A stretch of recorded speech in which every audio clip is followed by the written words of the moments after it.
ये कहानी है सत्य, अहिंसा और तप की प्रतिमूर्ति भगवान महावीर के जीवन की। भगवान महावीर कहते हैं कि इच्छा शक्ति और कर्म हर लिखे हुए को बदलने के दो मूल मंत्र हैं। भगवान महावीर जन जन के कल्याण के लिए एक स्थान से दूसरे स्थान तक प्रवचन के लिए जाया करती थी। उनके शिष्य बड़े निष्ठावान थे और भगवान के विचारों को जन जन तक पहुंचाने का प्रयास करते थे। भगवान महावीर एक बार एक सभा के लिए जा रहे थे।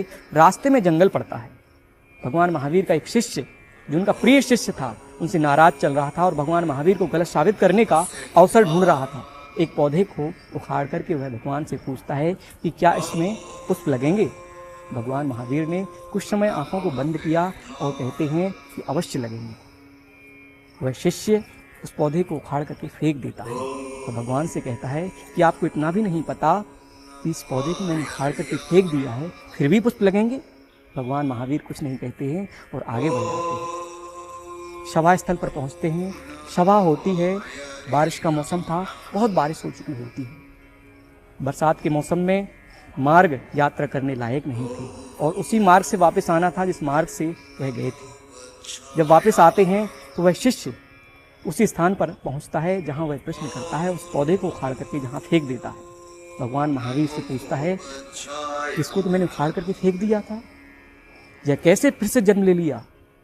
वह देखता है कि पौधा लहलहा रहा होता है, उसमें पुष्प भरे पड़े होते हैं। वह आश्चर्यचकित रह जाता है। भगवान महावीर से जिज्ञासावश पूछता है कि यह कैसे संभव है।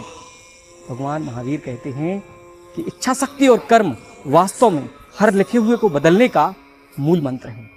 हमने बार बार देखा है कि लकीरों में लिखा हो या ना लिखा हो, कर्म से किस्मत की नई लकीरें खिंच जाती हैं जो हमें लक्ष्य तक ले जाती हैं।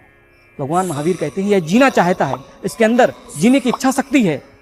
कर्म फल बहुत फलता फूलता है, इसके अंदर वास्तव में कुछ कर गुजरने की इच्छा शक्ति है।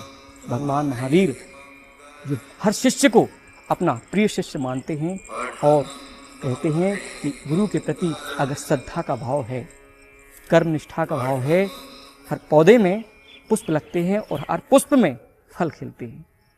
ये कहानी हमें सिखाती है कि अपने गुरु के प्रति श्रद्धा का भाव हमेशा हमारे जीवन में, हमारे मन में होना चाहिए। कठिन चुनौतियों का हमें डट करके सामना करना चाहिए। भले ही भीषण से भीषण परिस्थितियां हमारे जीवन में आएँ, लेकिन हमें डरना नहीं चाहिए। हमें हर परिस्थिति का डट कर सामना करना होगा।